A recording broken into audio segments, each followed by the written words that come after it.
Or should I say 4, 3, 2, 1, guys? Because we're on 4th gear now, right? Get it? Hey, I don't get it. Wait, you don't get it? What do you mean? Because we finally we see the thing. The thing is here, Christian. We got there. Oh yeah, awakening. No. Well, yeah. We don't know. The problem is that we don't know. We just know Luffy calls it 4th gear. That's kind of the issue here. Right. We got Doflamingo in the back who's talking about awakening, and then Luffy's just like, anyway, here I come. I am bouncy man. I am bouncy man. Exactly. Right. Yeah. Hello, I'm here. By the way. Yeah. Justin's here, by the way. How you doing, Christian? Justin. It's been a couple of weeks. Well, it's been 1 week again. Only missed one. It's been a couple of weeks. You say this every time. For some reason, it's literally I missed 1 week. I don't know. I think it's been a couple of weeks. I think it's been one. I think it's been exactly one, and no more. No less. Well, actually, you'd still be incorrect because since we meet weekly, this would now therefore be the 2nd week that I have not heard from you. So therefore, I'm still correct. And because you heard me the week before the last one, it means I only missed 1 week. I'm just saying it's been 2 weeks since I heard from you. Is all I'm saying. It's been a couple of weeks. That's what I said. That's all I said. That's so fucking stupid. Yeah, I'm happy to be back. You didn't ask, but I'm happy to be back. I didn't ask. There's a reason I didn't ask because I feel like I was afraid to know the answer. Really? Oh yeah. I'm very for sure. curious. Well, no. I just because I know you hate me and all that. You keep it on the DL, but I know you're true. All right. Well, now it's not on the DL anymore. Well, I mean, I'm just saying, like we all hide it. We all try to hide it, but I know the truth, and I'm just, I'm letting the audience, know that I've got your number. Didn't know about this. We've been keeping this beef squashed behind the scenes for the last 300 episodes, and now you want to bring it up? What's going on? I like anarchy. This is today is the day that I burn the world. I crash it all down. I am the birdcage now. I'm destroying everything. Did Trouble absolutely give everything. you the power to destroy all your enemies and burn the world too? You know what? Yes, he fucking did. Because with all the time that I've spent mimicking this motherfucker's laugh, he did give me the power. He gave me the authority to squash my enemies with annoyance and fervor. I don't know where I'm going with this. Yeah, I'm not sure what's going on anymore. Welcome to One Piece with a Justin, how you doing, everybody. by the way? I am a sleepy boy, but I'm here. Oh, well, maybe you should stop that, man. Just wake up. Be a man. Stop sleeping or stop being sleepy? If you can do both sound great. I don't know if that's actually possible, but if you can do that first one, shit, dude, that's kind of sick.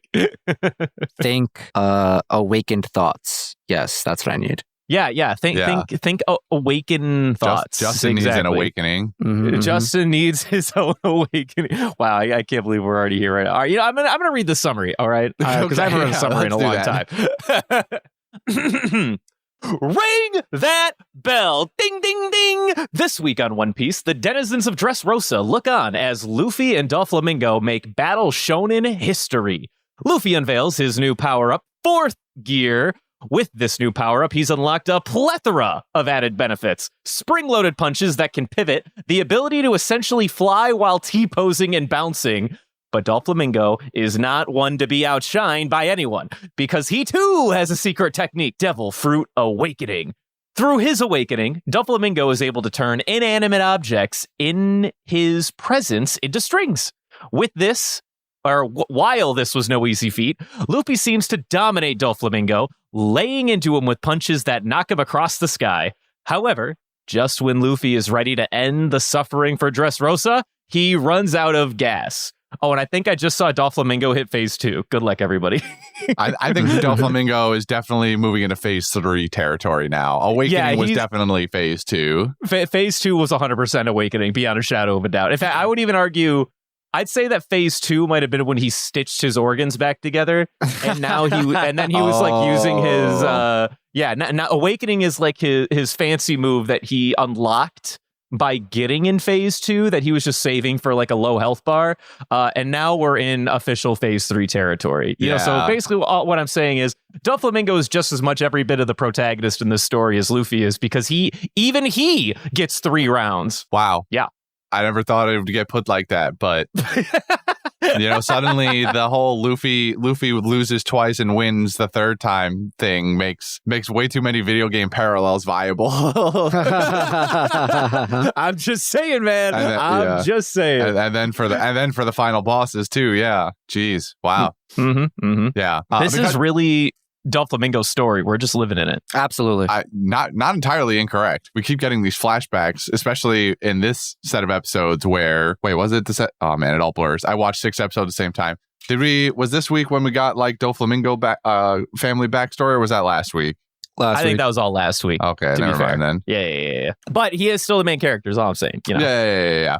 Also, because you brought it up, the stitching his organs thing back together with string. Bullshit. Fucking what do bullshit. you mean? Fucking bullshit. Well, come on, man. Come on. Let us have fucking fun. Bullshit. It's fun, man. It's just good, dumb fun. You know what's more bullshit though? This awakening shit. This awakening shit is fucking nonsense. No. Oh, okay, hold on. Can I let's just jump straight into this whole fucking awakening thing. All right. So there's like a couple of reminders that I feel like are necessary. I want to do one. I got the big important one. I assuming you're going to bring up Impel Down. Go ahead. You can bring up the Impel Down goons. Go ahead, by all means. Christian, what if I told you this wasn't the first mention of awakening, nor the first awakening on screen? I would believe you, but also I want to clarify my own statement first. In that I don't think awakening in and of itself is bullshit. I think Doflamingo's is bullshit. I appreciate the clarity. With just being able to turn random shit into string, I think that's nonsense. Well, can I tell you, Christian, this isn't even the first time you've seen this brand of awakening. Oh, this is news to me. Yeah, no, this is why this was going to be the other caveat that I was going to bring in. So, Christian and Justin, bring up who was the last awakened motherfucker we saw? Who were they and why were they? How the were one they? that I know for sure, for fact, not spoilers, was on screen. Brendan can confirm. I'm backed up here. Back in Impel Down. I forgot what level it was. But it was when they were escaping. They were probably in level 4 or something. Yeah. During Impel Down, there were a bunch of guards, if you remember, that were animals. And there's like the Minotaurus and maybe a couple other silly looking goons that are animal and Koalataurus. Yeah. Those were Zoe and Devil Fruit users, and Crocodile made a very poignant statement of they were awakened Zoe and Devil Fruit users. Now, we had no idea what that meant at that time. It was very much a gloss over statement, never got touched upon until right now, where we have some functional idea of what an awakening is, and that being some sort of next level technique for a Devil Fruit user. Seems like their awakening sucks. Yeah, their awakening does kind of seem like they kind of suck. Fucking garbage. They suck. They were nobodies. Well, all they made it sound like with their awakening was they become far more animalistic, and they lose a lot of their like human personality in lieu of like brain dead animal brain, human dead animal brain, I guess. Right. Or whatever. And then they also get like a crazy high recovery factor, was like how it was sort of pitched to us. Because at no point were they actually officially taken out, I don't think. Every single time they got knocked down, they got back up again, Chumbawamba style.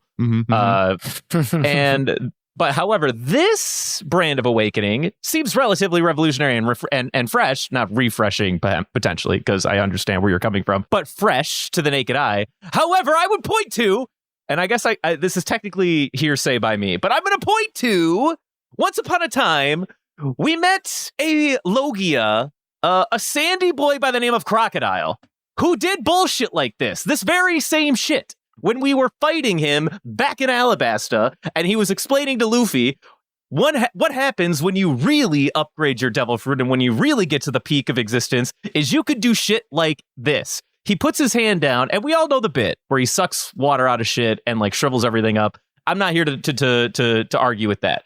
It's when he can put his fucking hand in the dirt and turn everything around him into sand. What I am telling you is I speculate, and technically it's my hearsay, that was always awakening. That in and of itself was this very same bullshit, only Doflamingo's doing it to make strings everywhere, because that's just, that's what he do. I can get on board with that. It would probably, even if it is an awakening, I can accept already that it's a feature of Crocodile's power where he just, he sucks the moisture out of things. You can even say that he like takes the sand and like ultra refines it because he can turn anything into sand. You just like anything break down enough if you sandblast it over time or whatever. He's just accelerating the process. Awakening, sure. He makes things into sand, but he's Logia. He like already has this part of him where he is the element that he is. Doflamingo's thing is different because he makes the string in and of himself, or the string is part of him, and so just being able to like touch random objects and then turn it into string, it feels. So this is all I'm saying. What this is attempting to accomplish is the same gotcha moment that we got when Haki was officially refined and brought into the franchise as the foil to Logias and shit like that. We are now giving Paramecias an opportunity to have elemental properties akin to a Logia as a potential level up. Now, that might not mean that that's every single Paramecia, but what Oda was trying to do here was sort of like reinvigorate his own power structure a little bit and start to rechange the rules here and there so that he can start having a little bit more flexibility and freedom with some really fucking wonky ass powers out into the world, right? So now he's no longer just binning everything in terms of Logia, Zoan, or Paramecia. Now he actually has a little bit more flexibility where he can like have a little bit more fun again. Which does bring into the question, if Luffy awakens, what the fuck is his awakening going to look like? If this isn't already it, I guess. I don't know. I don't actually know how to answer that question or even how to propose that question. Is this something that you feel was a good thing, or do you still feel like this is a bad thing for the series as a whole, Christian? I think awakening is fine. I don't have a problem with there being a next stage to devil fruit powers. It makes sense that you develop techniques over time with the way that your power works, but then eventually maybe you like Crocodile says, you just reach a certain point where your mastery is off the scale and you've done enough meditation, you have enough key points to upgrade your devil fruit ability. Have enough key points. Then sure, like an awakening, having this second stage awakening makes sense to me. I just don't like that we've made Doflamingo part Logia. It doesn't. Well, I don't know. I feel like Doflamingo's kit is super bloated. He does it all with his strings. It just he literally, what doesn't he fucking do anymore? He can heal himself because he can stitch his fucking organs back together, and really the entire time the stitching himself back together thing is just trying to mitigate what Law did in the first place, because the damage Luffy is doing is blunt force damage. Stitching organs back together doesn't mean anything there because it's all blunt force damage. It's not cutting anything. Mm-hmm, mm-hmm. So, but I think the stitching and being able to stitch himself back together thing already is dumb and stupid anyway. I think with all of the other stuff that he can do, it's fine, but it's getting kind of out of hand now where they're just sort of giving Doflamingo these things for the sake of prolonging conflict when we could have just either stretched out the reveals of the powers he already had or shortened the length of this fucking arc. Whichever one needed to come first. We just keep adding things on for the sake. And now, who knows what the fuck he's going to do with his phase 3 now, because Luffy, the fourth gear isn't even the end now. So fourth gear isn't even the end of this fight unless he manages to do it again somehow, which could be possible. Manshari could come over and reinvigorate him and he could go fourth gear again or something like that.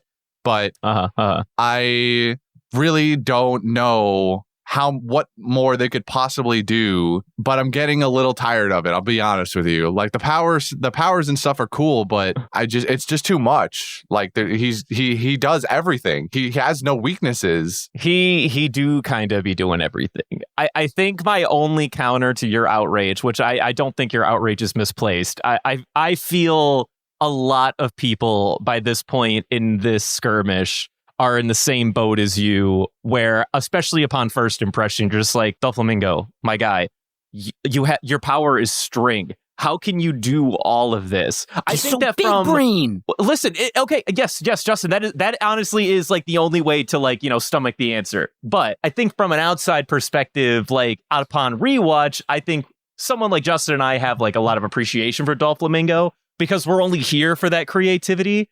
But then you go back to the fresh perspective where you're just like, brother, Stay your power down. is string. Fucking what is the matter with you? How do you have this much gas? How do you have all of this? And then I do know where you're coming from. On top of that, they're giving him like Logia as like, oh, by the way, he's a Logia now too. Whenever he feels like it.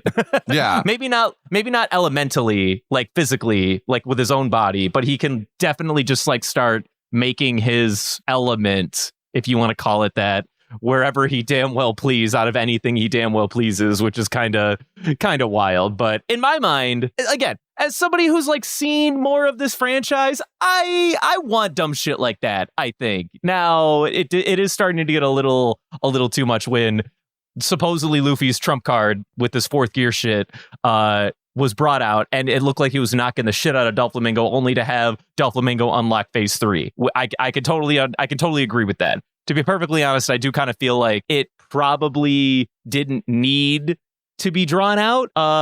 And what's to come, I won't tell you what is or is not to come. I don't think it's going to be unsatisfying, but I don't disagree with you that in order for especially fourth gear to have the greatest punch, there was a bit of an L in allowing Doflamingo an opportunity to just, I guess, have his round 3 instead of just being like, all right, we brought out fourth gear, let's fucking move on or whatever.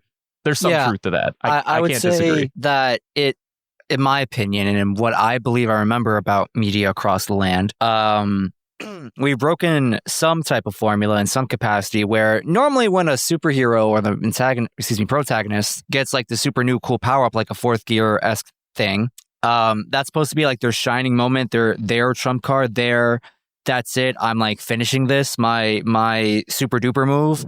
And while I appreciate Doflamingo kind of being able to fight back against that still, because I think it helps his character in the sense of like, wow, this guy's like, I don't know. I just appreciate Doflamingo being as strong as he is. I can understand the irritation of like, my guy does too much. He's like big busted.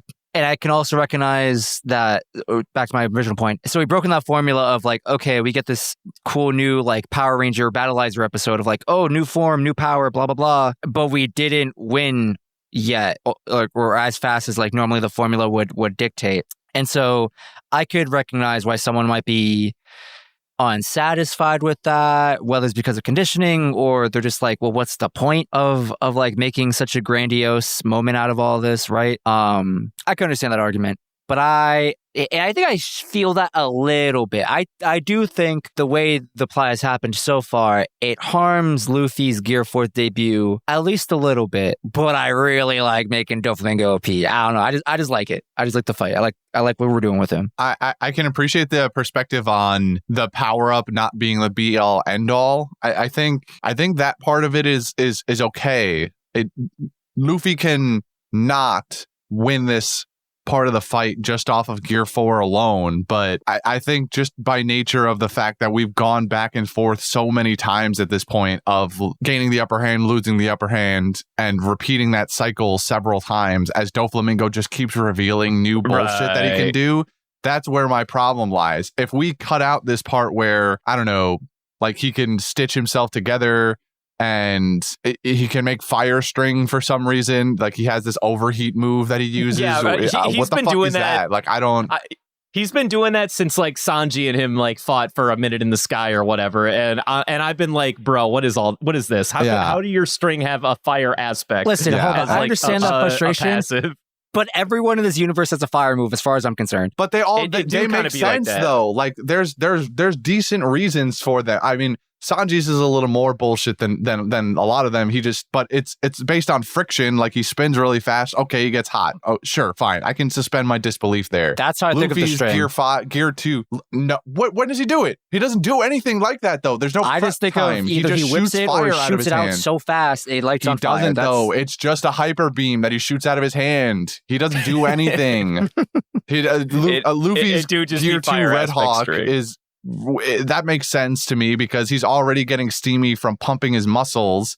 And so if you're doing that fast enough and for long enough, you get fire. Like that makes sense to me also. But this is just nonsense to me. I don't get this at all. So again, to go back to sort of what you were saying, just in terms of this formula where the hero gets this power up and suddenly they win the fight. Yeah, I think Doflamingo should struggle against it, but it will ultimately result in Luffy having the upper hand at some point. But Luffy gets the upper hand a couple of times, gets these big ass hits in, but Doflamingo is just gonna say, "Oh, I've been stitching myself together this entire time, so I'm still good to go." And now Luffy's on the ground and completely devoid of energy at this point, and Doflamingo is gonna bust out some third phase crazy ass bullshit now, and I'm just gonna hate it further. Let me ask you this: Do you genuinely think that there is more for Doflamingo? Like, do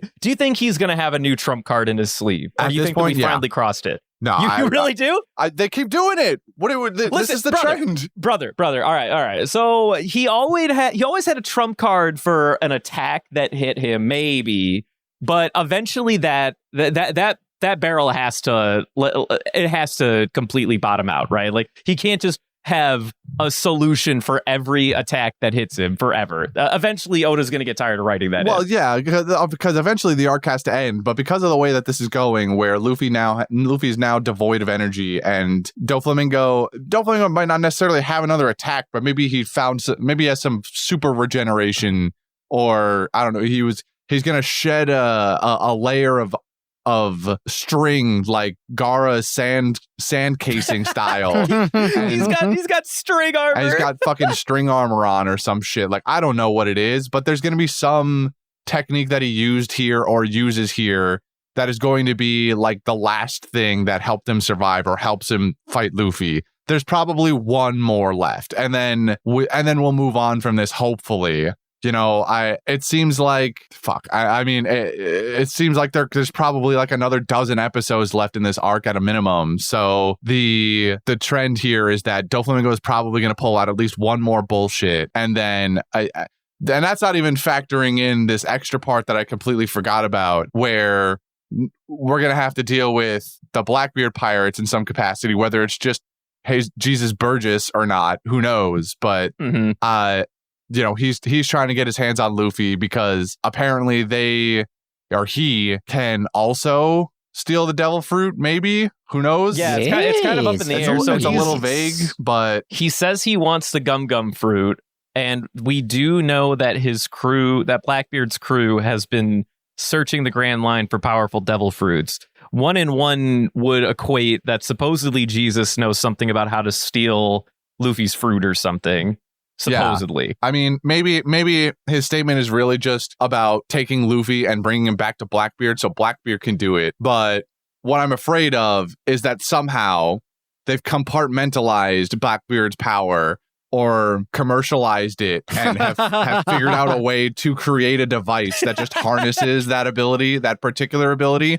That's what I'm afraid of. I swear to God, if they pull out a fucking box or whatever and it just like sucks the devil fruit out of somebody, I'm gonna be pissed. I was just gonna say, what they made like a suck den mushi or something. Yeah, I don't. If they pull out anything that's not just bring him back to Blackbeard or Blackbeard shows up, I'm gonna be pissed. Allow me to interrupt this. All right, I'm just saying. I don't mean to come off so aggressive, but it's just gonna be son of a bitch, man. Like, what if they were just like a really, smart ragtag bunch of dumbasses? Like, I don't know. I don't want it. Okay, Chris, let me ask you a question. Are you tired of these OPS Logias walking across the Grand Line like they own the place? Are you tired of getting your shit wrecked anytime you go across the seas? You run into a fucking devil fruit now. Well, rest no shore. You can get yourself Blackbeard's little pocket black hole for a small payment of $14.99. You can get yourself a little black hole, and you can stop any devil fruit anytime, anywhere.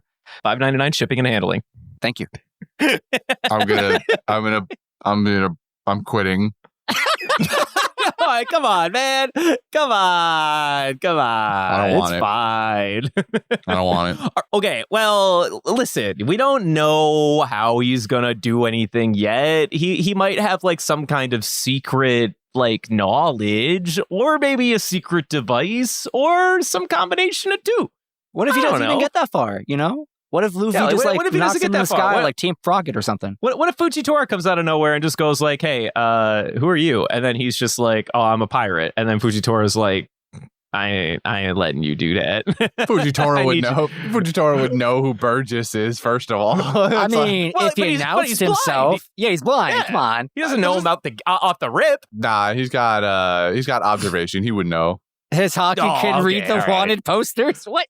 Yeah. yeah. I just want to make sure we're clear. He can read everything. He can see everything with his observation hockey, Correct, including reading the paper that's on Yep. the wanted poster. Yep. Of course. How course. silly of me. Yeah. Observation hockey is just a mini version of Viola's power. There's a little bit of truth to that. But I think visually there is a difference. It's like aura based, which doesn't have like fine detail vision, right? Like when Usopp was doing his like sniper shit, I feel like that was like the best visualization of like what like somebody with acute observation hockey would have, where they can just sort of sense like the auras of things or whatever, right? Like through like reading ki. I can't imagine that there's a Fujitora version of observation hockey where he can read paper. I don't know.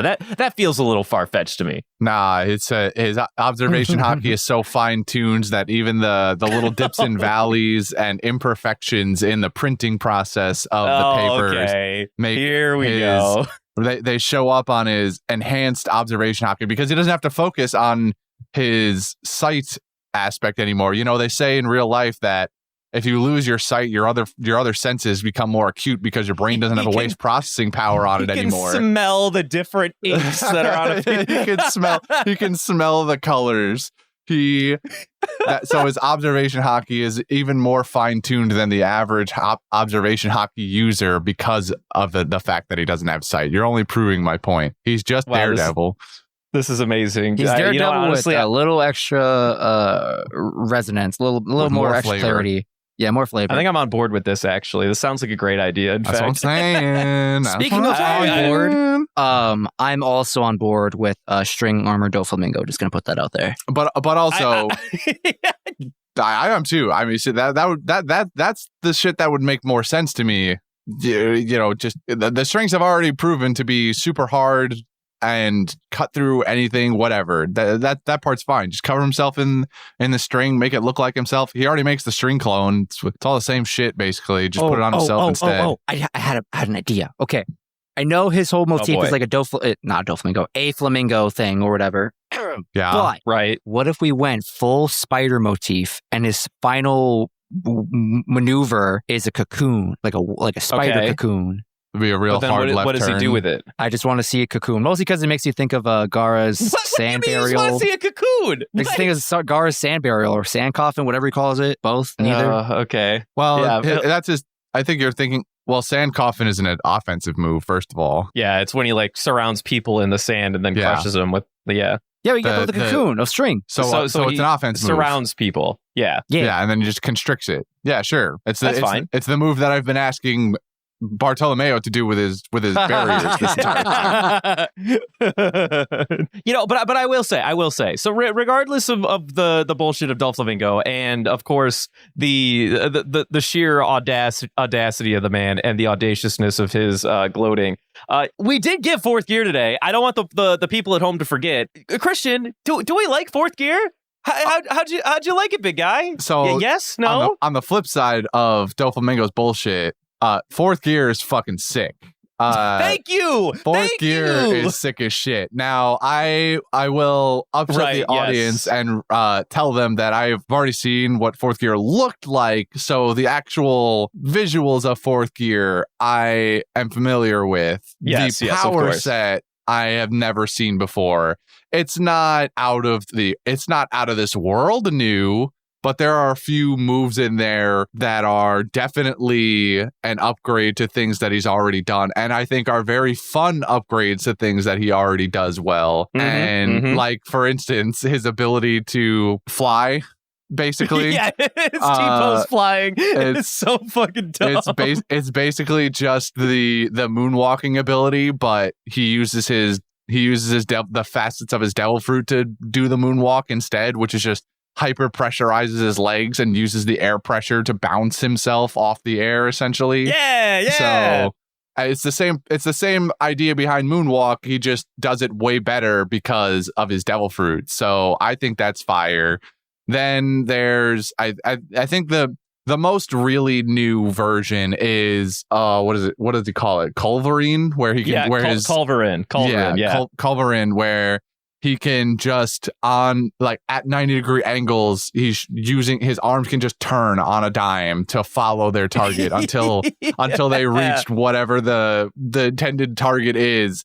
I think that's cool as shit. And Doflamingo the entire time he's evading is like, how fucking long can you just stretch this for? What is going on? He just keeps going. He doesn't stop. Dude, I love Culverin. I think that is probably one of the best fucking attacks that Oda could have possibly come up for this rubbery boy. Because all these dudes that are running from this, this fucking freight train of a fist that just constantly chases you down. And I love the way Luffy talks to his own punch. Like, chase him down, Culverin. And he says the subtitles say like Python at one point. Yeah, he calls his own fist a python or something like that. And like, chase him down, Python. I'm like, bruh, it's your arm. So funny. I love that. That attack just honestly tickles me. And then of course, like it's kind of bad the fuck ass when you get to like see it run around your screen only to eventually like make a complete 180 and go, all right, now I'm coming straight for your fucking smug ass face. Yeah. It's the attack you can't run away from. Luffy really got inspiration from the Windows 98 screensaver pipes. He did. He was sitting at his grandmother's house playing 3D pinball one time and let the computer sit for too long, and he went, that's a good idea. Oda was sitting in his office one day playing a game of Snake, and then he was like, wait a minute, I just got a great idea. He went out to lunch one day, left his computer on, the pipes screensaver came up, and he was staring at it. He went, wait a minute. He's like, I just got done inventing second gear and third gear, but hold on, I think I just cooked. I fucking love the shit out of fourth gear, though. Go ahead. I want to ask a question. So Luffy explained that he developed this technique after trying to fight animals, and he wasn't monkey enough, so he had to go further beyond and return to monkey to beat them, clearly. Become extra monk. Yeah, become extra monkey. And I noticed like some of his moves, not all of them, not many, maybe like 2 at most. Some of his maneuvers were named after animals. Rhino Schneider sticks out to me because it's just a spring-loaded drop kick, and I think that's the coolest thing. What a fucking drop kick, dude. that was the move. I stayed by this. I think Rhino Schneider is like a 100% kill move in every other show ever. Rhino Schneider, that will fuck a dude up. I'm just saying. He hit Doflamingo square in the side of the head too. There's no reason that dude's head should still be connected to his shoulders. That's power string string, baby. Like the Leo bazooka and getting knocked into the mountain or whatever, and then like, just hitting like a massive impact. I can almost believe that he can survive that. Rhino Schneider, no shot. Your neck is broken in half and probably disintegrated. Yeah. I love Rhino Schneider. It's not the last time he's going to use this move, but I don't know what it is about just seeing a drop kick. It's just a fucking drop kick, dude. Drop kicks are so fucking cool, no matter what context they're in. Wrestling, so Gilgamesh and Smite, Luffy in One Piece. Drop kicks are just cool. They're fun. Dude, that shit, it looks just like it's a devastating attack. But anyway, Justin, I'm so sorry. I didn't mean to interrupt you. You're talking Honestly, about I don't remember what my point was. I think what I was trying to lead into, besides fawning over Rhino Schneider, was, I guess, do we expect him to further illustrate either now or farther down the future of just like Luffy becoming Tarzan or some sort of just or like a Craven from the Marvel universe, of just like my dude just be turning into animals, or like finds inspiration from animals. Let's do a thought experiment. So the first thing he would always do is name his attacks after various ammunition and guns. Yeah. So we have pistol, Gatling, bazooka, rocket. Now then he gets this flame aspect when he gets second gear. And then he starts calling everything by jet whatever. So he just puts jet in front of everything to make it sound faster. Then he gets Red Hawk, which he now just goes. Well, I guess he just goes Red Hawk. To be fair, there's nothing else in there in that repertoire. Now he's got fourth gear, where everything is the same as before, where it's all gun motif, but with a lot, or not lion, but animal aspect in front of it. So maybe now he's just he's a circus. We started this with third gear too, because he has elephant gun, right? That's one of that. That's and Grizzly Magnum. And Grizzly Magnum. Oh, that's also a gun, to be fair. And elephant gun, I think, is also technically a gun. But yes, but they happen to have animals in them. But they do happen to have animals in them, which is a kind of interesting, actually. So we've been following the animal thing for a while. But to be fair, the elephant gun and Grizzly Magnum are both elements, or are both attacks that we get again post. What do you call it? Post time skip. So he could have used these moves also against the animal. So it still falls in line with he had to make these up for these giant fuck off beasts. It was just that maybe the elephants and the grizzly bears were just easier, so we didn't have to develop fourth gear. So he was able to do it in third gear. But fourth gear is when he like Kong and rhinos and lions, like these were the harder or larger animals and required bounce man mode. So yeah. Which I want to go back to the looks of it specifically. I glossed over because I was like, I already knew this, but the way he looks in fourth gear is sick also, by the way. He looks kind of rad, doesn't he? It looks awesome, I think. He with the red glossy hockey infused like hands and feet and legs, and the now what I'm kind of most interested in, I think, is the tattooing pattern that just gets thrown in there. I don't know if that necessarily has to mean anything, but it looks cool. And they do that thing.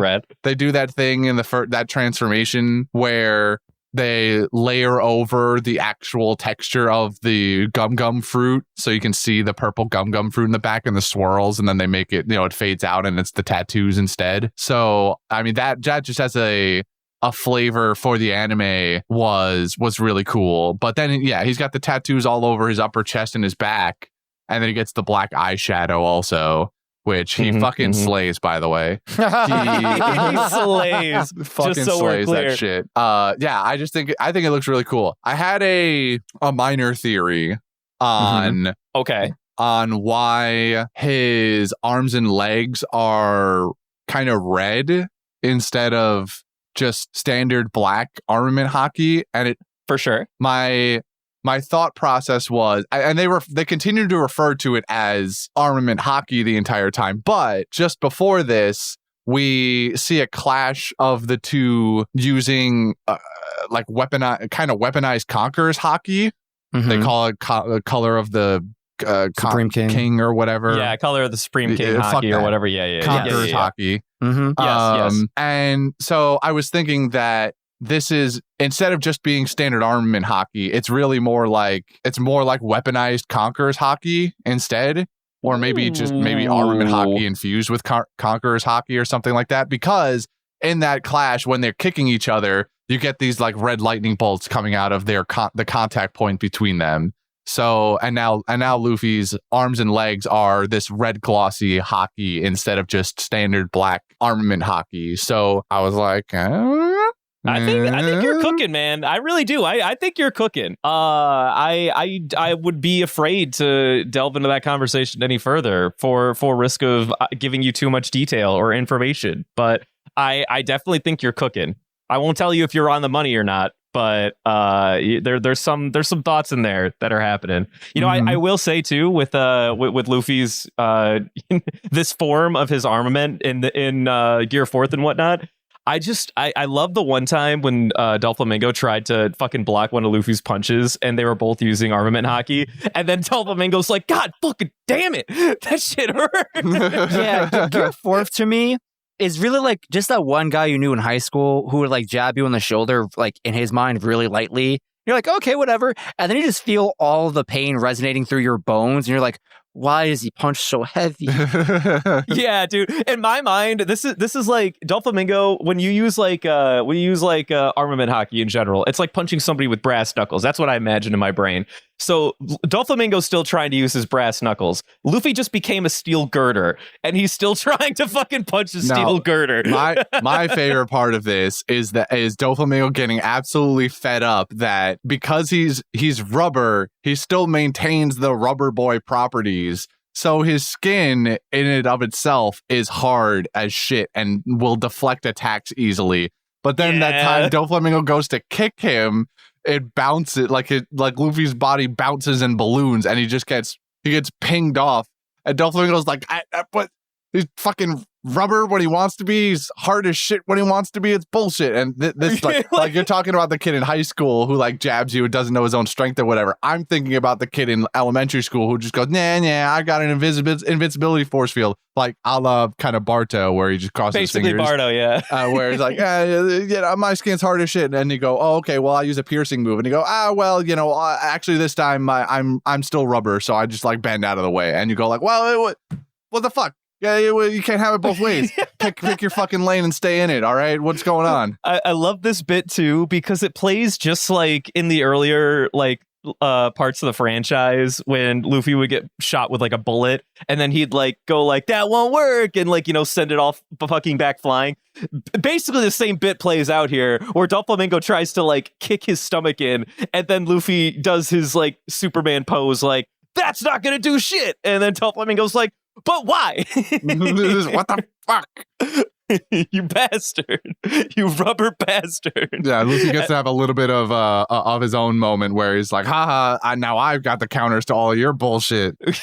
He's like, I'm the Uno reverse card you never thought existed. I love, too, that Doflamingo's now retorting back to the old-time classic of when his enemies get annoyed with him. He's like, there's no way I'm going to lose to rubber. I refuse to lose to this child made of rubber. There's no chance. God damn it, what a great bit. I love fourth gear. And then the endlessly bouncing bit. I don't know why we needed that, but I'm glad it exists. He's just Everyone's inflated, just confusing him. Well, I mean, that's fine, but like if you've noticed, he doesn't stand. He can't stand. He's always bouncing. That's a part of his motif. That's like a new bit. But I don't think it's even that. He physically can't definitely stand. Not intentional. He's not just doing a back and forth jump light on his feet like a boxer or something, ready to dodge out of the way or something. He just physically every part of him is bouncy. He just can't stand. He is the bounce man and cannot stand still. I like the martial arts motif they kind of give it to, where especially in the beginning of the transformation where he takes the ready pose and he has a very I don't even know what martial art he's really emulating or that they used, but he takes I'm going to call it karate for the sake of it, like just this karate pose where he's got his hand out and then he's got one hand back at like cocked at that 90-degree angle, and then he's got the steam that's flowing around him in the shape of this like ribbon-ish thing. Yeah. That also has like a real name in martial arts or monks or something like that. I'm pretty sure, but I don't know it off the top of my head. Yeah, I'm unfamiliar with the I'm unfamiliar with the like martial arts name, but I do know that a lot of people attribute like this like style and like visual behavior with like his hands and the scarf around his neck and whatnot through the steam. They attribute that to being very reminiscent of a traditional Japanese sculpture by the name of Neo. There are a couple of different versions of this sculpture. There's like 2 or 3 of them or whatever, but most readily you can see that he dons like this very similar scarf around him. Always has like the one hand up in that weird fist position where his like hands turned over and then like one hand out in front, like about ready to cover. I also love this too.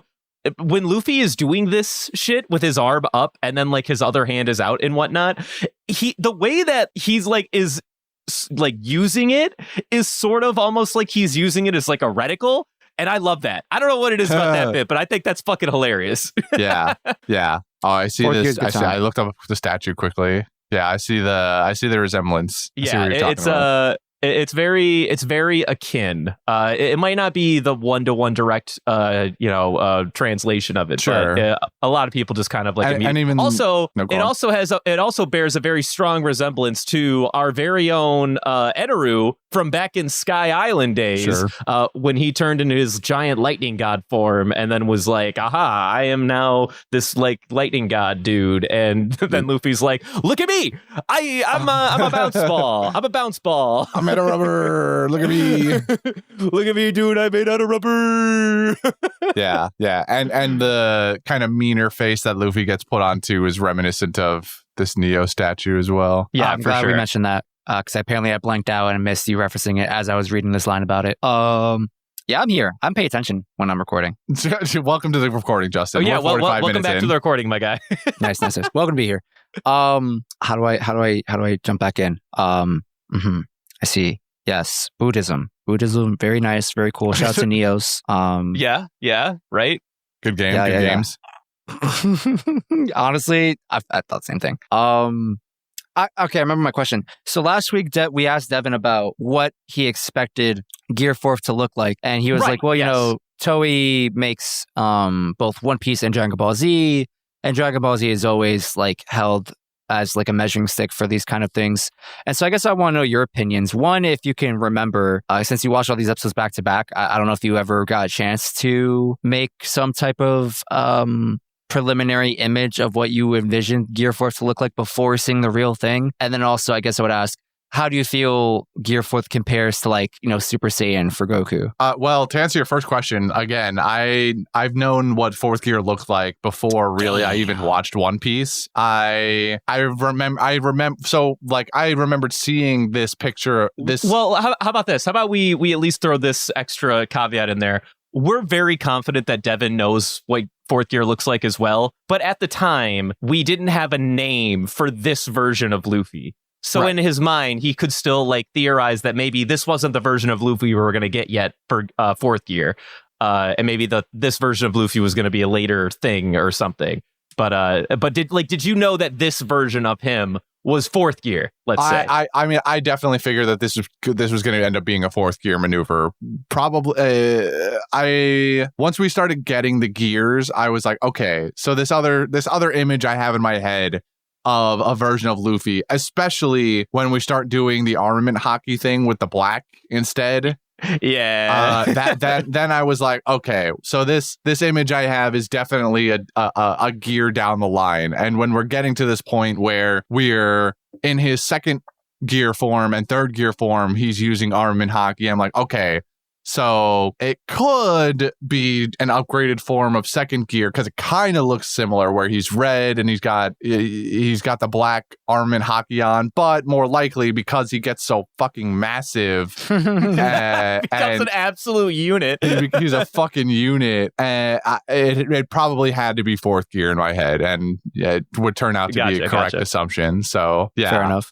I think to answer your second question about comparing it to Super Saiyan, I don't know that there really is one other than the fact that their hair stands up. Luffy's the hair gets spiky. Luffy's hair gets spiky. And Goku and Gohan and Vegito and whatever whoever else you want to talk about, their hair gets spiky when go Super Saiyan. So I don't think I can really make. But also I don't watch Dragon Ball, so I don't really know what else goes into a Super Saiyan transformation other than they get bigger and spikier hair, and sometimes it change color, and that sometimes they get more lightning.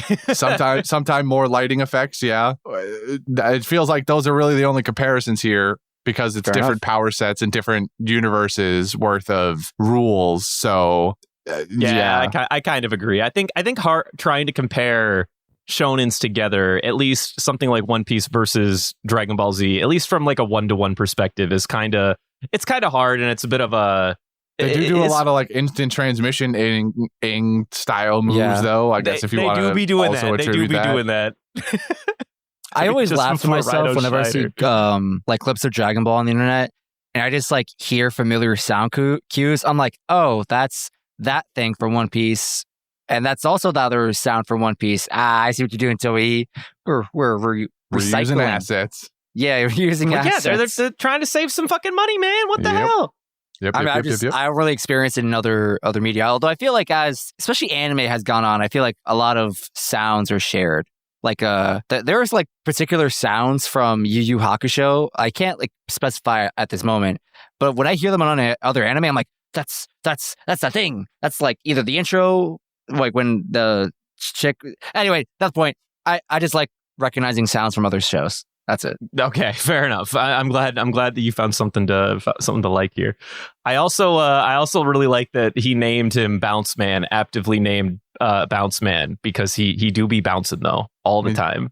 I do be sad that like the Japanese pronunciation makes him Bound Man, and I'm like, but bounce is right there. Unless I don't know if there's like a something. I mean, I think contextually I'm missing. I'm pretty sure it is Bounce Man even to them. It's just that they can't say it very well. They don't have a lot of S's in their language, I don't think. Someone correct Brendan. Don't retort. Okay, all right, my fault. I didn't know you wanted blood tonight. Excuse me. I was just trying to provide you with like a reason. But you're right. How dare I say some ignorant shit that I don't know about with language that I'm only just trying to probably understand for the sake of the rest of the audience here. How dare I provide you with an explanation? Anyway, moving on. But yeah, no, fourth year is pretty tight. I'm a fan. Christian, you weren't here last week, so I can give you my whole spiel again. We are at the very moment in time where a young bread boy, 10 years ago, in fact, was watching One Piece weekly, and the episode before they reveal fourth gear was the very episode where your boy became a manga-only reader. I was so ready to see what fourth gear was. I couldn't wait. There was no chance that I was going to wait a week. So I was just like, maybe I go to the manga and check it out really quick. Well, I did. And I've been reading it weekly ever since because I can't be satiated. Yeah, that makes sense to me. Especially when in the anime, the end of 725, he says fourth gear and he gets ready to do it, and then the top of 726 they recap that, and then they immediately roll right into exactly what you want to see. That's right, we check up on all the random citizens running away from the birdcage again. Yeah. and not for about, I don't want to say 10 minutes, that feels disingenuous, but it was like a good like 6-7 minutes of more people running away from the fucking birdcage. I'm gonna be real. I felt like that was the whole episode.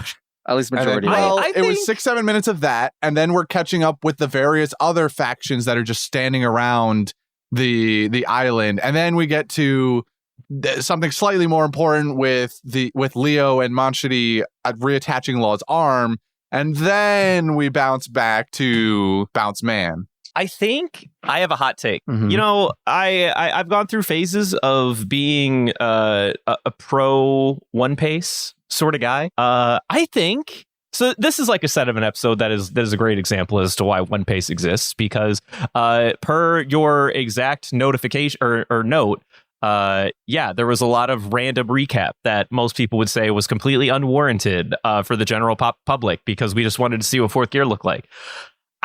I think now that I'm at this point in my life where I'm rewatching all these episodes again, I like the preamble. I like the hype. I want a little bit of hype. I already know what's coming. Just let me enjoy it. Let me engross myself a little bit in like some preamble, some world building, some other character interaction. I don't know. I'm sort of into it now, I guess is what I'm saying. Fuck One Piece. I'm just here for the long time, not the short time, is what I'm really trying to say. Nice. I think I appreciate it. I mean, I think it's like a part of me appreciates it. A part of me also goes like, bro, we're in the middle of fourth gear. What are we doing here, bro? Why are we like suspending my hype? It. You're getting it this episode. Just like relax, man. Like let the hype grow. Like, I think this is like a really good set for us. Like these are perfectly good 3 episodes. Fantastic. Wow, my curating could not. This is the crescendo of me curating these 3 to 4 episode weeks where I had to, mix mash them episodes that felt awkward in some moments. Do the math so that we managed to get here for this 3 set.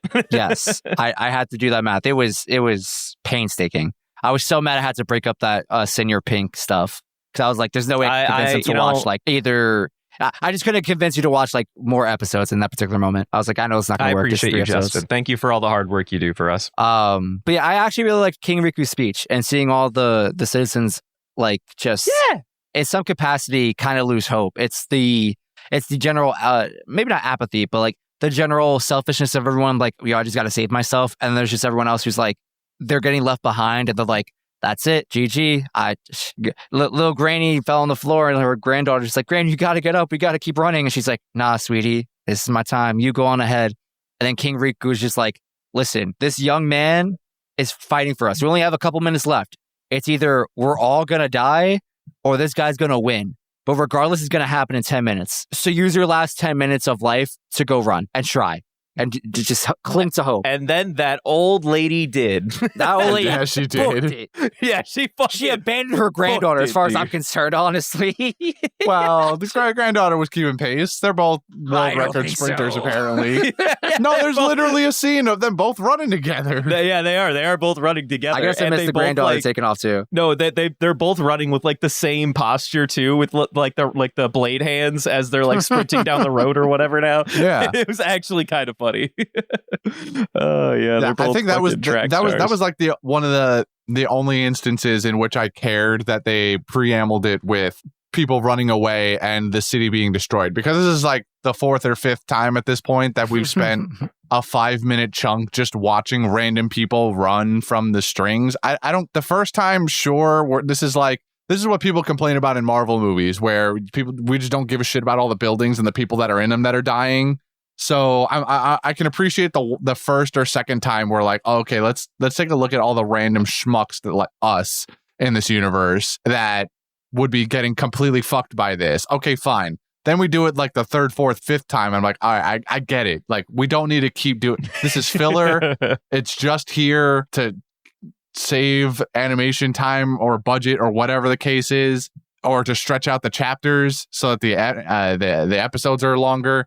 I don't need it. I don't want it. This is stupid. I hate it. But then you have this Riku thing, and I'm like, this has actual purpose for showing the desperation behind King Riku and wanting all of his subjects to be as safe as possible and want to keep living. So that I can get behind. Not to mention tell everyone, give them the hope that they needed, because for the most part, no one knows what's happening other than the birdcage is shrinking right now. They don't know that all of the bad guys are down except Doflamingo right now. Well, they kind of needed this, because I would be fucking scared too if I was in their boat, where I'm just like, well, I guess I woke up today and today was the wrong day to wake up. Yep. Yeah. There is one also more letting thing. Everybody know who the main hero is in Luffy, and not the Marines. I'm just saying. King Rico's making it very clear. We are waiting for a pirate to save us. I'm going to let you guys know. I'm really sorry. This is the state of our country, but this rubber boy, he's gonna gotta do what he's got to do. Anyway, go ahead, Justin. I'm sorry. If we're no longer talking about King Riku's speech, there is one more important thing to talk about. It's that poor fucking bird, bro. That fucking spring sparrow, man. Oh, that spring sparrow has seen some bad fucking times. I can't believe Zoro doesn't have the like any type of intelligence to recognize that this bird is suffering, and they're like, hop on. He's like, all right, close in his head. Kanjuro's an animal. He's the villain. He's the real fucking shadow boss. He's the shadow boss this entire thing. I'm telling you. He hates creatures. He wants to see the world suffer. Actually, that poor little guy. Bad man. Yeah, he played dumb. It's stupid. The funniest part to me was someone is voice acting for that bird, because I think when Kanjuro or Kinemo tells Zoro to get on, I could hear the bird like uttering the words choto like chotomate, and just like vocal directing bird speech kind of thing. I thought that was funny to me. I was like, oh, this bird could talk. He's telling everybody, like, please stop, reconsider. You could make another one of me, couldn't you? You could just paint another one. But give me bigger wings. That too. Yeah. Other than that, I don't know if there's anything else we want to talk about. I'm glad that we're here. I'm glad that we get to talk about fourth gear. Christian, this is even the fact, if you ever want, you can now play some fighting games, anime fighting games with Juan, because any anime fighting game that features Luffy, this is like the form they use. So congratulations. Any fighting game with any fucking One Piece characters is now officially total fair game for you now. Finally, my favorite. We can get you that Beat Up All-Stars you always wanted back in like 2015. I bought that game and it's trash. I regret buying it. I vehemently regret buying it. It is the worst $50 I have ever spent on a launch title almost in my entire life. I'm pretty sure the servers got shut down too. Yeah, it's a bad game. It is not good. I wish I did not buy. I bought into the hype from. I'm not even gonna get into it. I'm not gonna get into it. But yes, it's bad. But you know what you Painful can't get memories. into, Christian, and you know, Brendan, if you need something. I brought Sure. this up last week. I didn't share it with the crew because we had to wait for this week's set of episodes to finish. So what I told Devin last week was there was a fan animation made.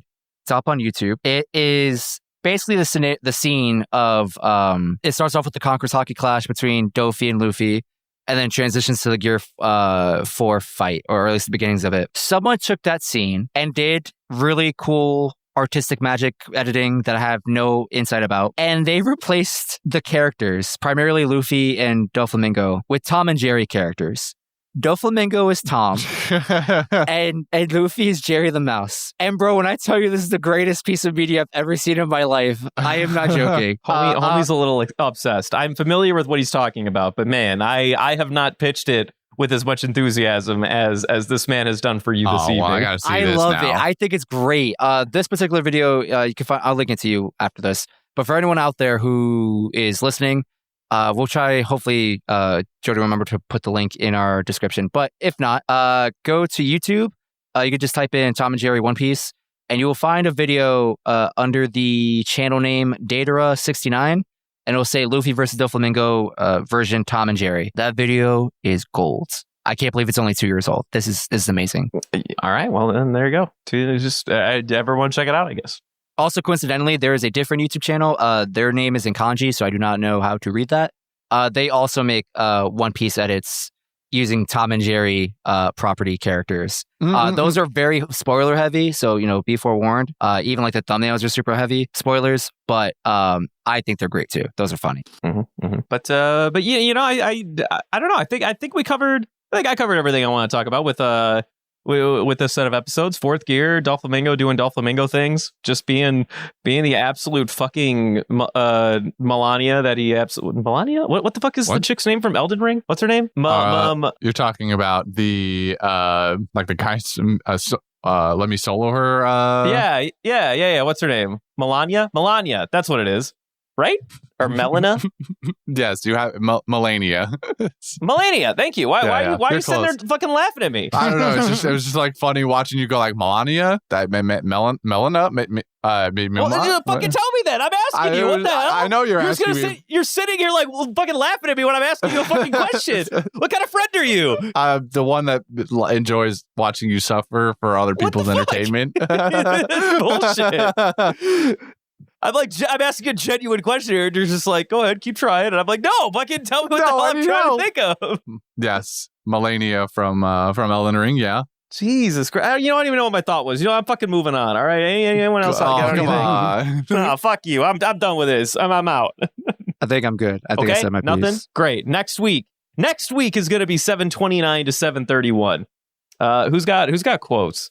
I feel like I should have remembered to go back to these episodes to really look something up, but I did not. However, I will just insert King Riku's speech here. That is my quote. King Riku's speech is good. I'm going to insert Barto's speech about, yo, fucking Peggy, or I forget what he calls fucking Kiros here, but I think, it's Stumpy. He calls him Stumpy in the dub. He's like, hey, Stumpy, do you see what you're looking at right now? Well, you gotta have like some real fucking attitude. You are witnessing a once-in-a-lifetime, one-of-a-kind transformation from the man himself, Luffy, the future king of the pirates, and you're just sitting there like a... And I thought that was fantastic, mostly because he called Kiro Stumpy. We didn't get that in the sub, but we got that energy, and I thought it was great when Kiros kind of pushed him down. He was like, "I can't see. I need you out of my way now. You're getting in my way, boy." Anything from you, Christian? I wrote down part of King Riku's speech, maybe the more important part at the very end, because he has a lot of preamble. But so to help Justin out a little bit, the very end of his speech goes, "I don't want any one of you crushed by the constriction of the country. Keep running, even if you run out of breath, or even if your leg breaks. Just for several dozen minutes, try to survive. There is hope. Please don't give up." And he's in tears by this point. So was I. And poor it's King very, Riku. very touching. Poor King Riku, man. I actually want to throw one more quote out there. Luffy, you know what I love most about Luffy? Even when he's like a badass, he's still a dope. One great example is that in this bounce man form, he can't stop bouncing, which I just think is fucking funny. And all the goons around him, he bounces on his butt. That part's always funny to me. That is great. In fact, at one point, the goons are being like, "But that doesn't look anything like Straw Hat Luffy. I heard that he was like a 26-foot tall monster." And then a guy in the back is like, "He can't be more than only 13 feet. That's nowhere near what he is." Like, you guys are fucking idiots. And they ask Luffy, they're like, "Why don't you can you stop bouncing?" And he's like, "No." And then he bounces away. As a matter of fact, I can't. Bounce. Bounce. I will quote my other quote is from Luffy as well. He basically right after he reveals fourth gear, Doflamingo is basically just trying to go on about how it doesn't matter that he's in fourth gear and like Doflamingo is going to be stronger. He's going to be stronger no matter what. And then Luffy just goes, "Shut up! You won't be able to do anything." And then he punches the shit out of him with Kong gun. Yeah, and then Doflamingo's like, "Wait a minute, that was really tough." Oh, wait, hold on a second. I may have fucked up here a little bit. I may have miscalculated. Another certified Luffy moment is when he's explaining when he invented fourth gear, like what inspired him. He's like, I added hockey and blew my body up for maximum toughness and bounciness. Emphasizing the word bounciness in my mind tells me that he thinks that having a certain level of bouncy is a very critical trait in your fighting capabilities. Yeah, and I just find that idea funny. Absolutely. I mean, he ain't wrong. I mean, when you're the rubber boy, it's very integral. Maximum bounciness. Maximum overbounce. God damn it. Fucking stupid. All right. You just reminded me of something and I lost it. I'm so mad. I'm mad all the time, but you know what? We all can't be happy. It'll come back to me. You would have thought. Anyway, moving on to the golden ham. Yo, who's going to go golden? I mean, I feel like it's got to be either Luffy or trouble last week. Well, what is this? What happened last week? I'll make it very clear. It wasn't me. There were 3 people here, and I wasn't one of them. I told you at the beginning of the cast, it's been a couple of weeks, all right? So anyway. What is going on? I don't know what I hate more, the fact that Trouble got it or the fact. I mean, I know I was a proponent for this. Yeah, you were there for Law's body double. Law's body double was me. Yeah. I get that, but Trouble for some reason outrages me more. Maybe because Law's body double was my idea, but probably has something to do with it. Yeah. I don't see a world where even Trouble gets the joke version of the golden ham. Well, maybe you'll have to listen to last week's episode in order to find out. I guess I'm gonna have to. What the fuck, Devin? Because honestly, I was there and I don't even remember how we got to that conclusion. Oh, I remember. Don't worry. But moving on to this week, listen, I love Riku, but I got to give it to either Luffy or Doflamingo here. I'm sorry, Riku was an option on the table? Yeah, I was not at all thinking Riku. Well, I just want to make sure. I mean, you guys were talking about how much you liked his speech. I just want to make sure he wasn't on the table. It was a good speech. I mean, listen, I like the guy's heartfelt speech. I ain't giving him golden ham this week of all weeks. No offense to him. All right, my bad. I just wanted to make sure we were on the same page. I'm all in on Gear 4 Luffy here. I don't know about you guys. Gear 4 Luffy. Yeah, fourth Gear Luffy here. I don't want shit to do with Doflamingo getting golden ham. That's going to be his final trump card. Is you wouldn't believe it, Luffy. these podcasters have been doing a play-by-play of your entire journey, and my final attack is making them give me golden ham. Is giving myself golden ham. fucking giant golden ham statue pops out of the ground or some shit. And Luffy's like, well, I mean, that attack does have meat on it. It does look delicious. It does look pretty good. That's honestly a pretty good attack. I can't hate that. You probably go like, golden meat? Fuck it, I gotta get golden meat one of these days. All right, that was easy. Easy golden ham. Yeah, I'm proud of us. All right, well then moving on. Justin, I think the next one's you. Right. Fan mail. This is a DM over on Instagram from our listener, Tori. Tori asks, which One Piece character would be the best roommate and which one would be the worst roommate? Since I'm already here, I immediately thought about this with burning hot passion. Worst roommate, by far, goes to trouble, not a contest. He's leaving slime all over the place, for sure, amongst any other bad habit he could have. And best roommate? I thought I had an answer for this, probably when I read this and I completely forgot about it. Who would be the best roommate? I gotta think about this one a little bit more. Okay. I stand by the best roommate would probably be Usopp because he's just a chill guy. Always is, always has been, always will be. Worst roommate? Okay, I don't think it's trouble here. That doesn't sound right. You know, okay. I feel like the worst roommate. I feel like it'd probably be like Miss Merry Christmas or some like fucking dog shit tears, like, you know, fucking villain character that no one likes.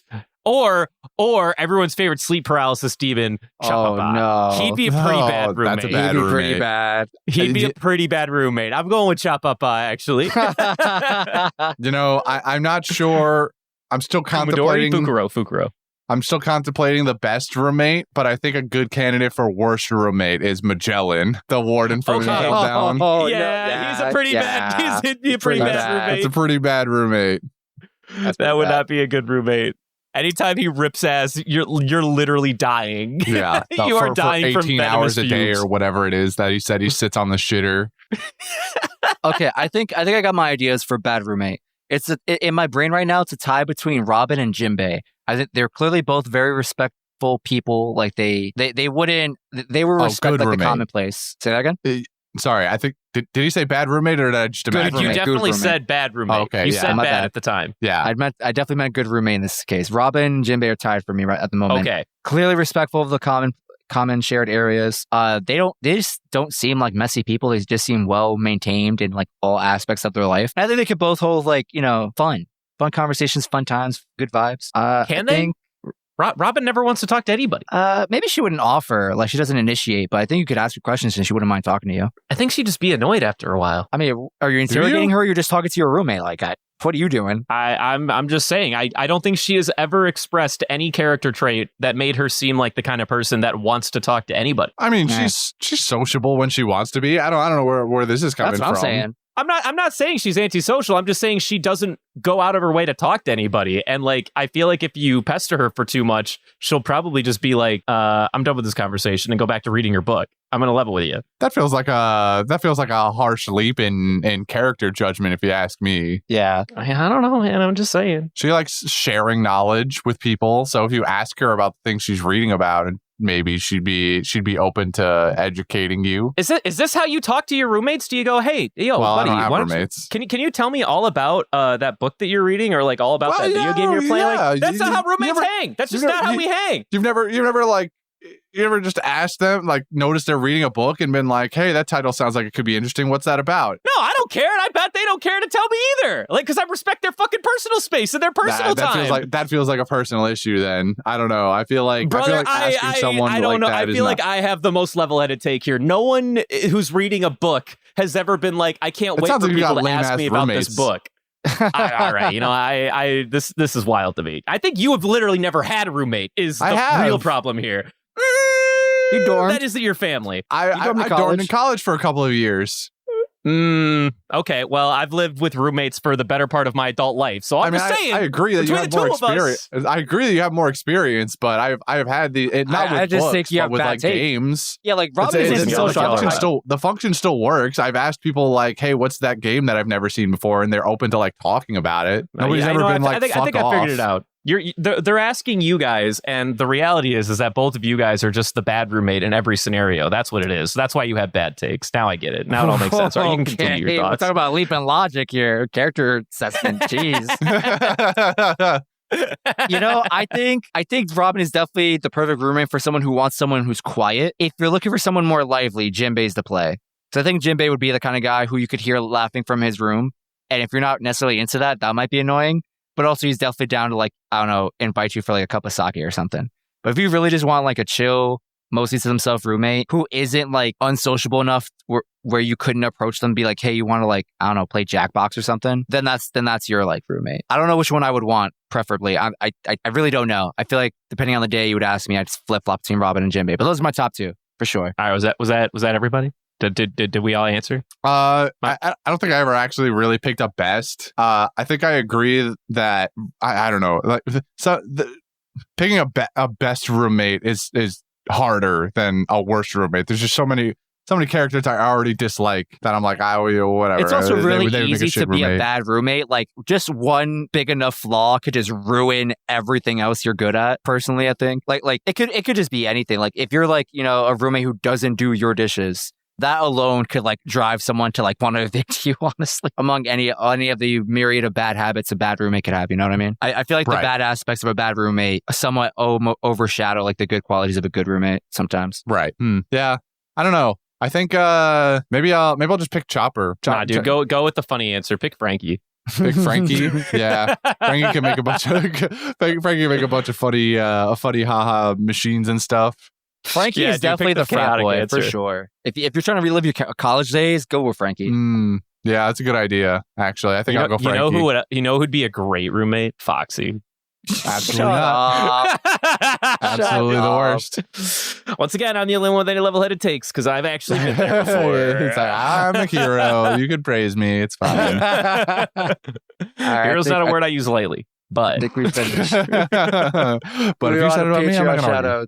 Shout out to Twigo, Taco, and Rin. We appreciate you. Twigo, Taco, Rin, we love you. Shout out to the rest of our patrons out there. We appreciate you too. But without further ado, Crispy Boy, welcome back to doing your job. We have a two-man show. Yeah, two-man show. Let's go. I have brought back with me once again the Garb Gab. Last week, Devin told us that he stole it from you. Just so we're clear. Right. He does that a lot. That's usually his go-to when he has no other material to speak of. He just stole it from me, but it's fine because he lied to you. He just said that he took the Garb Gab and gave you a bag. Wow, yeah. It would be really nice. Not even a grab bag for you. It's just like just a bag. Wow. Yeah.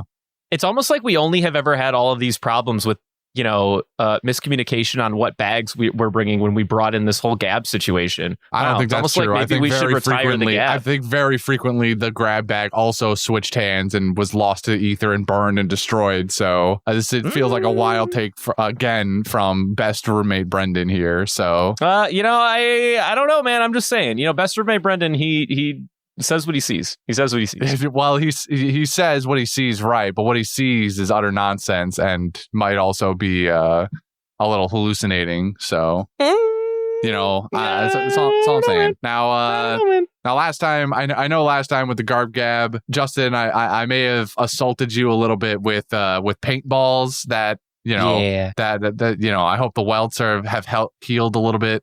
Have healed nicely. It's been 2 weeks. I imagine they're probably doing pretty well now. So far, so good. But in case a few of them aren't, as you reach into the Garb Gab here, you'll see that all of the things inside are actually tubes of ointment for you to lavishly apply to any welts that are still healing. Oh, okay. You just got to pick one out. Appreciate it.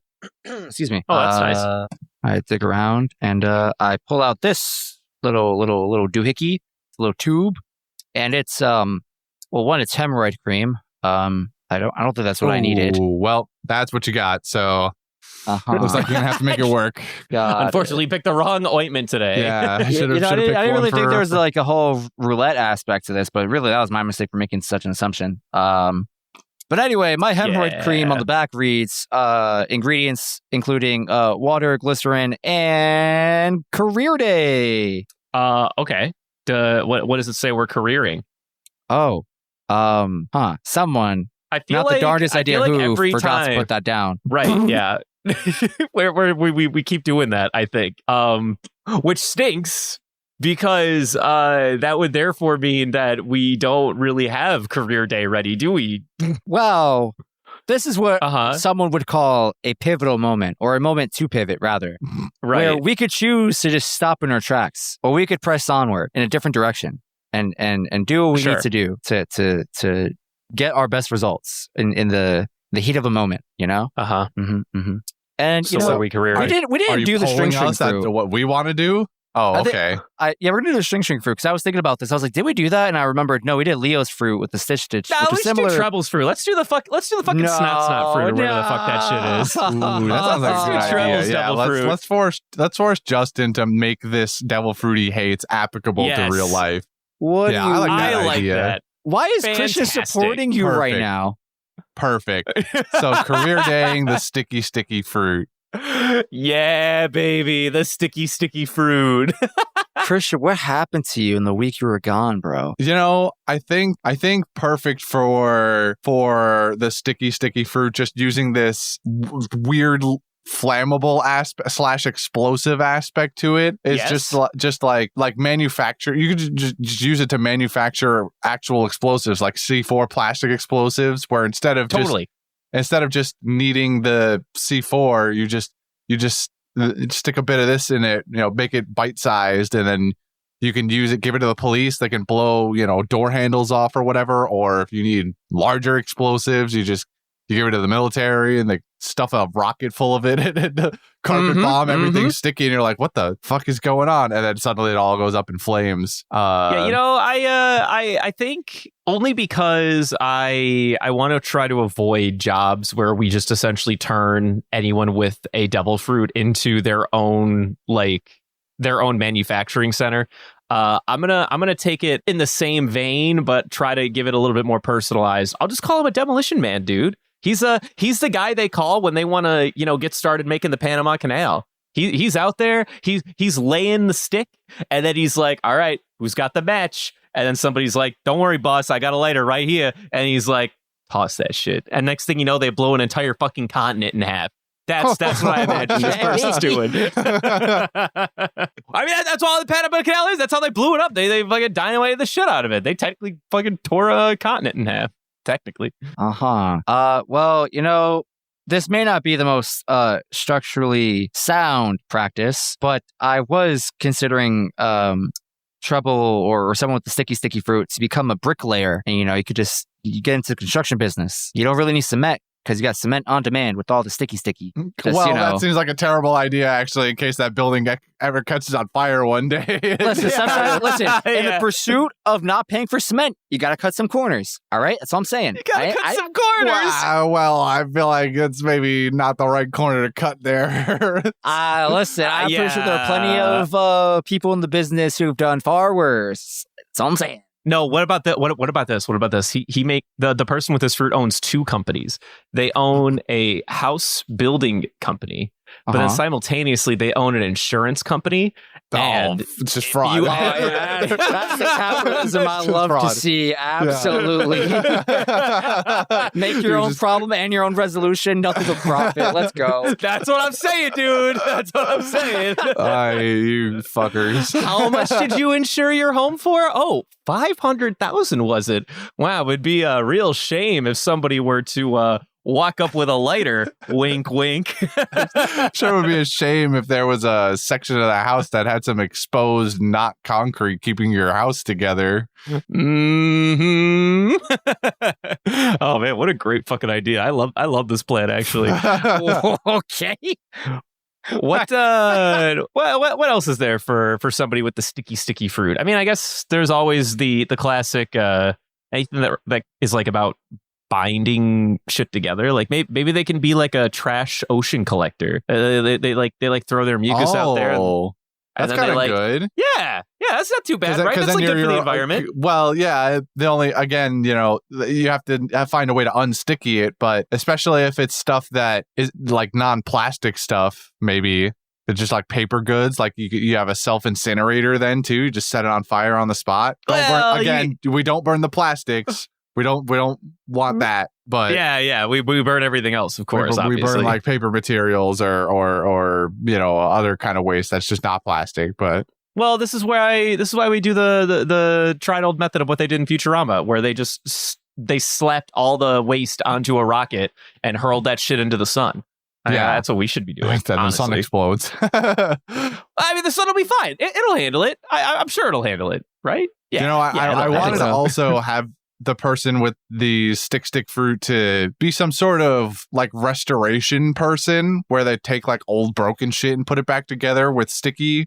But again, that that kind of just like you have the part where if it overheats at any point in any way, it just goes boom. Yeah, so you got this little like statue in your home. Yeah, I got this. This person with the sticky fruit is a arts and crafts content creator. They're out on YouTube making videos of macaroni sculptures, like glitter glue-ish kind of art pieces. All right, anything that requires glue in some capacity or some type of adhesive, the sticky content creators got this. Okay, I mean, okay. I see it. Sure, yeah, but then the twist is that they blow it up at the end of every video. Yeah. Now we're cooking with gas, man. Yeah, right. Now it's the gas. Now we've got the gas. Right. It's like that old Cartoon Network live action show when they tried making live action shows for some reason. Destroy, Build, Destroy. Oh my God! Wow, what a I've thought about that for fucking ever. Wow. Yeah, I haven't. That was like holy hell. That would have been like my first year of college, maybe. I didn't mean to reach that deep in. I'm really not. I'm not. No, I am not. What have you done? You really grabbed one out of the hat with that one. Holy shit! It's me, Andrew WK, and we're here to play Destroy, Build, Destroy. It had like 2 seasons, right? Like it stayed on. It probably for like lived way longer than it had any rights to. Honestly, it was on for a couple of years for sure. Yeah. Wow. I think the year it came out, I just graduated high school. What the fuck? Holy shit! What a fucking what a time warp. Yeah, what a pull, man. Did not think I'd be hearing about Destroy, Build, Destroy. All right. I gotta look this up now. Now I'm too distracted. I gotta look up my Destroy. 2009. It's 2009. Oh my God. I wasn't even in high school yet. So it was before I left high school, but it was on for a few, wasn't it? Yeah, it was on 4 seasons. So it was on through me graduating high school. Wow, what the fuck? Insane. Holy shit. What an incredible poll. 2009, you're bro, that year is not real. Anything between 2000 and 2010 is not real in my brain. It went all the way through 2011. That. Wow, look at that. That's incredible. All right. Well, I guess that's it for the career day then. I think we've done enough. We've done enough damage to ourselves and the environment. I think we're good here. we've done it. Yes. Thank you for listening to another episode of our podcast here, One Piece of a Lime. If you would like to follow us on our social media, you can do so at Panda Sightings. That's Twitter and Instagram. If you'd like to send us an email, it's pandasightings@gmail.com like our friend Tori did. Oh, wait, no. That's a lie. That was an Instagram DM. If you would like to join a host of like-minded individuals and speak to them from our community, you can join our Discord. If you'd like to give us a little bit of money here and there, like Twigo, Taco, and Rin, among a few of our other lovely patrons, that's Panda Sightings as well. If you would like to receive something for your money, we have a Redbubble store with a bunch of stickers and other products that you can place those designs on. And last but not least, rate us 5 stars on Spotify. How about that? We don't do that one often. Give us 5 stars. Yeah, do that stuff. Yeah for sure. Thank you for doing the thing, Mr. Crispy Boy. Appreciate you. Hit all the stuff. There's one thing I just kind of refreshed myself upon. After next week's set of episodes, we would have watched 100 episodes of Dressrosa, and therefore we could technically go back to watching One Piece if we so choose. I do not recommend it, considering how much time we have left with the arc. I find it to be silly if we did that, but we have a week to ruminate on that. This was the actual cutoff of when we said we would stop watching regular One Piece or something? Next week's episodes would be the cutoff. Oh, wow. Incredible. I actually didn't know that.